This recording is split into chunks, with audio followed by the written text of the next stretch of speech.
Hello everyone, greetings to all. मैं हूं Shashank Sharma, YouTube के हिस्ट्री क्लासेस शशांक में आप सभी का स्वागत है। अब हम हड़प्पन लेक्चर्स पार्ट 6 के बारे में बात करेंगे। ये हमारा 6वां लेक्चर है। अभी और भी बनेंगे, इसके बाद में अपन धर्म पढ़ेंगे, हड़प्पा का धर्म, उसके भी 2-3 लेक्चर्स बनेंगे क्योंकि यह टॉपिक काफ़ी बड़ा है। ठीक है, तो अपन ने इससे पहले वाले वीडियो के अंदर हमने कॉमन फैक्ट के बारे में चर्चा की थी।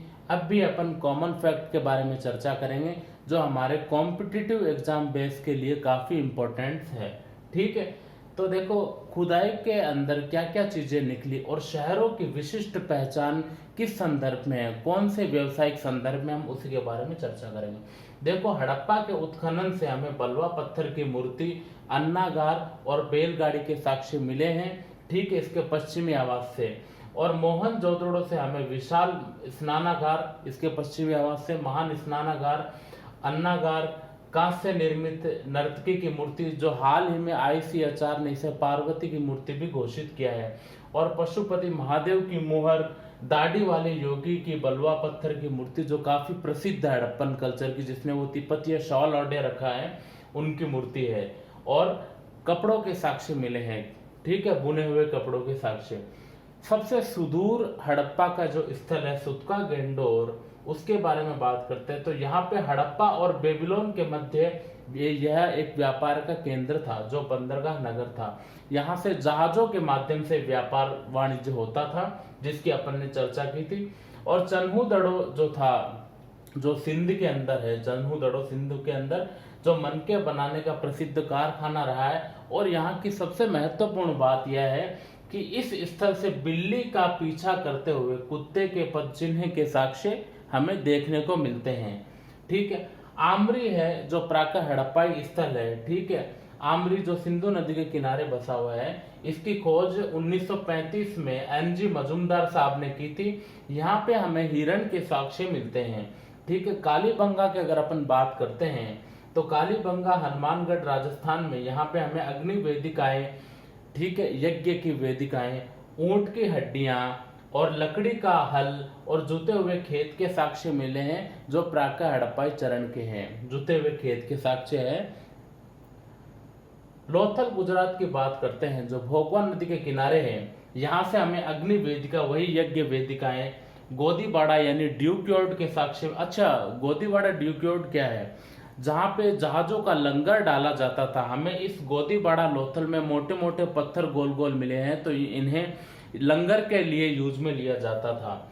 और चावल की भूसी भी मिली है। और शतरंज का प्रसिद्ध खेल यहाँ से हमें प्राप्त हुआ है, लोथल से। ठीक है, इसके बाद अपन बात करते हैं सुरकोटड़ा गुजरात, जिसकी खोज 1964 में JP जोशी, जगपति जोशी ने की थी। यहाँ से हमें एकमात्र स्थल घोड़े की हड्डियां प्राप्त हुई है और मनके इत्यादि मिले हैं। सबसे महत्वपूर्ण स्थल हरियाणा का बनावली स्थल, यहाँ से मनके और जो और मनके और जो प्राप्त हुए। साथ ही यह प्रातः हड़प्पा और मैच्योर हड़प्पा का स्थल है। ठीक है, प्रोटो हड़प्पन और मैच्योर हड़प्पन साइट्स है। धोलावीरा गुजरात की बात करते हैं। यहाँ हमें त्रिआयामी शहरी योजना प्राप्त होती है। हर शहरों में 2 ही योजना प्राप्त होती है। ठीक है, सामान्य आवास और विशिष्ट आवास, जिसकी अपन ने चर्चा की थी नगर नियोजन प्रणाली में। किंतु यहाँ पे हमें त्रिआयामी पद्धति मिलती है। यहाँ पे हमें जलकुंड का भी साक्ष्य मिलता है।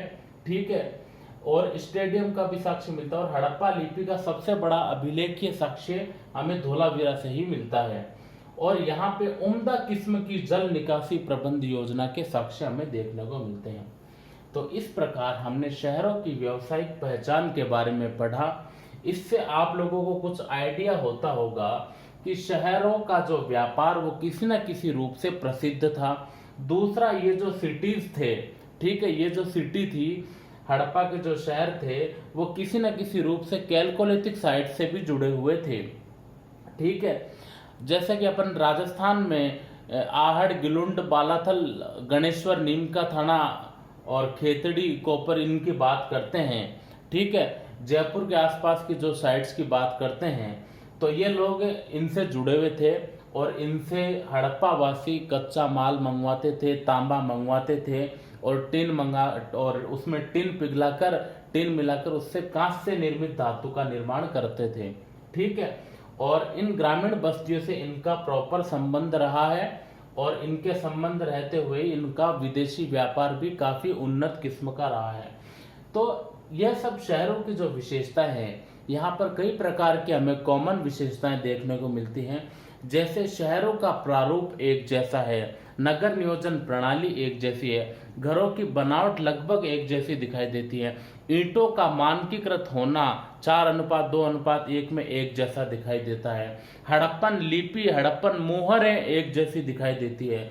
तो इस तरह से हम यह आइडिया लगा सकते हैं कि इस संपूर्ण सभ्यता के पीछे किसी न किसी केंद्रीय सत्ता का तत्व हमें दिखाई देता है, जो या तो किसी व्यापारिक प्रधान के नियंत्रण में हो या किसी मोहनजोदड़ो से, जैसा कि फॉर एग्जांपल दाढ़ी वाले योगी की बलवा मूर्ति है, तो अधिकांशतः इसी को ही लोग शासक बताते हैं। ठीक है, किंतु यह सर्वमान्य मत नहीं है। ठीक है, तो जो मोहनजोदड़ो या कह सकते हैं कि संपूर्ण हड़प्पन सिविलाइजेशन का जो प्रारूप है, पॉलिटिकल सिस्टम है, वो एक ही केंद्रीय सत्ता के स्तर पर टिका हुआ था और जिसका संचालन अधिकतर क्या है कि व्यापारिक समितियों के हाथों में था। ठीक है, तो अपने को लगभग सारा स्ट्रक्चर है जो एक जैसे ही दिखाई देते हैं। हड़प्पा के जितने भी शहर हैं, 8-10 शहर हैं, उनका प्रारूप आप देख लीजिए, लगभग आपको एक जैसा सा ही दिखाई देगा। तो थैंक यू वेरी मच। ये हड़प्पन शहरों की व्यावसायिक पहचान है और आज के लिए इतना काफ़ी है। कल अपन हड़प्पा के धर्म के बारे में चर्चा करेंगे और इसके बारे में आपको विशिष्ट रूप से नोट्स के अंदर मिल जाएगा। ठीक है, रिटर्न वर्क। तो thank you very much. Please अगर आपको लाइक करना और शेयर करना और सब्सक्राइब करना अगर आपको पसंद आए तो।